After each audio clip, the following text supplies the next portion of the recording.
नमस्कार। आज बात करेंगे एक ऐसी जबरदस्त लड़ाई की जो किसी थ्रिलर फिल्म से कम नहीं है। सोचिए, एक अकेली कंपनी और सामने दुनिया का सबसे बड़ा लोकतंत्र। ये कहानी है एक दशक तक चली अरबों डॉलर की जंग की।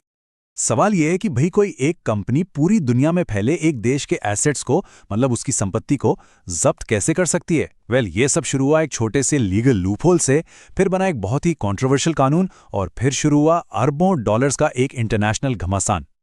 तो इस पूरी कहानी की जड़ तक पहुंचने के लिए ना हमें थोड़ा पीछे जाना होगा। एक और बड़े केस को समझना होगा जिसने इस पूरे खेल के लिए स्टेज तैयार किया, और वो केस था वोडाफोन का। तो चलिए इस पूरे कॉम्प्लेक्स स्ट्रक्चर को ना एकदम आसान भाषा में समझते हैं। देखिए, हुआ ये कि बड़ी बड़ी इंटरनेशनल कंपनियों ने टैक्स बचाने का एक बड़ा जबरदस्त तरीका निकाल लिया था। वो केमन आइलैंड्स जैसी जगहों का इस्तेमाल करती थी जिन्हें टैक्स हेवन कहते हैं। अब देखिए कैसे। हांगकांग की एक कंपनी थी हचिसन, उससे अपना इंडियन टेलीकॉम बिजनेस बेचना था। तो उन्होंने सीधे इंडिया की कंपनी नहीं बेची, नहीं, उन्होंने केमन आइलैंड्स में एक शेल कंपनी बेची। शेल कंपनी मतलब बस नाम की कंपनी कागजों पर, और इसी कागजी कंपनी के नाम पर सारे इंडियन एसेट्स थे। और बस वोडाफोन ने ये शेल कंपनी खरीद ली। नतीजा, पूरा सौदा इंडिया के बाहर हो गया। और इसका नतीजा ये कि 11.1 बिलियन डॉलर इतनी बड़ी डील पर इंडिया में जीरो कैपिटल गेन्स टैक्स दिया गया। एक भी रुपया नहीं। कमाल की बात है ना। मतलब इंडिया के इतने बड़े बिजनेस का कंट्रोल एक हाथ से दूसरे हाथ में चला गया, लेकिन डील को कागजों पर ऐसे घुमाया गया कि टेक्निकली इंडिया का कोई एसेट बिका ही नहीं। और मजे की बात तो यह है कि इंडिया के सुप्रीम कोर्ट ने भी इस बात को सही ठहराया था। अब जाहिर है सरकार को अरबों का नुकसान हो रहा था, तो इस नुकसान से बचने के लिए भारत सरकार ने एक ऐसा कदम उठाया जो बहुत बहुत ही ज्यादा कंट्रोवर्शियल साबित हुआ। साल 2012 में सरकार ने इस लूप होल को बंद करने के लिए इनकम टैक्स एक्ट में बदलाव कर दिया।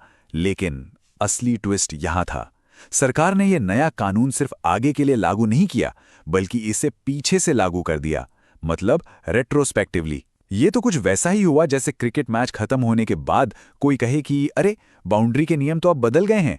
अब से नियम ये था कि अगर किसी फॉरेन कंपनी के शेयर की वैल्यू इंडियन एसेट से आती है तो उस पर टैक्स लगेगा, भले ही वो डील सालों पहले क्यों ना हुई हो। इसी चीज को कहते हैं रेट्रोस्पेक्टिव टैक्सेशन। मतलब आज एक नया कानून बनाना और उसे बीते हुए कल के सौदों पर लागू कर देना।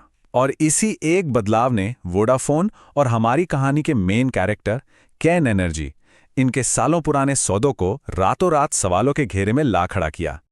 तो चलिए अब आते हैं अपनी मेन कहानी पर। केन एनर्जी यूके की एक तेल और गैस कंपनी जो इस नए कानूनी जाल में बुरी तरह फंस गई। देखिए कहानी में क्या हुआ। 2006 में केन ने इंडिया में अपनी कंपनी का एक इंटरनल रीस्ट्रक्चरिंग किया था। फिर कई साल बीत गए और 2015 में अचानक भारत सरकार ने इसी 2012 वाले रेट्रोस्पेक्टिव कानून का इस्तेमाल करके केन से लगभग 3.2 बिलियन डॉलर का टैक्स मांग लिया। अब केन ने कहा, हम ये लड़ाई भारत की अदालतों में नहीं बल्कि इंटरनेशनल ट्राइब्यूनल में लड़ेंगे। और जब उस इंटरनेशनल ट्रिब्यूनल का फैसला आया तो ये पूरा मामला एक कानूनी लड़ाई से कहीं ज्यादा बड़ा हो गया। अब ये एक ग्लोबल हंट बन चुका था, भारत सरकार के एसेट्स का हंट। दिसंबर 2020 में हेग की परमानेंट कोर्ट ऑफ आर्बिट्रेशन ने केन के हक में फैसला सुना दिया और भारत को आदेश दिया कि वो केन को 1.2 बिलियन डॉलर से भी ज्यादा का हर्जाना दे। लेकिन भारत सरकार ने पैसे देने से साफ इनकार कर दिया। उनका कहना था कि टैक्स लगाना हमारा संप्रभु अधिकार है, मतलब हमारी सॉवरेनिटी का मामला है और कोई भी इंटरनेशनल कोर्ट इसमें दखल नहीं दे सकता। और यहीं से केन ने वो किया जिसकी किसी को उम्मीद नहीं थी। अपने पैसे वसूलने के लिए उन्होंने पूरी दुनिया में भारत सरकार की प्रॉपर्टीज को जब्त करवाने के लिए केस करना शुरू कर दिया। अमेरिका, यूके, फ्रांस, कनाडा, एक लंबी लिस्ट है देशों की जहां ये मुकदमे दायर किए गए। मामला इतना बढ़ गया कि केन ने भारत की सरकारी एयरलाइन एयर इंडिया पर ही केस कर दिया। और हद तो तब हो गई जब फ्रांस की एक अदालत ने पेरिस में मौजूद भारत सरकार की कुछ प्रॉपर्टीज को जब्त करने का ऑर्डर तक दे दिया। केन की इस अग्रेसिव ग्लोबल स्ट्रैटेजी ने भारत सरकार को बैकफुट पर ला दिया और सरकार को अपनी पॉलिसी में एक बहुत बड़ा यू टर्न लेना पड़ा।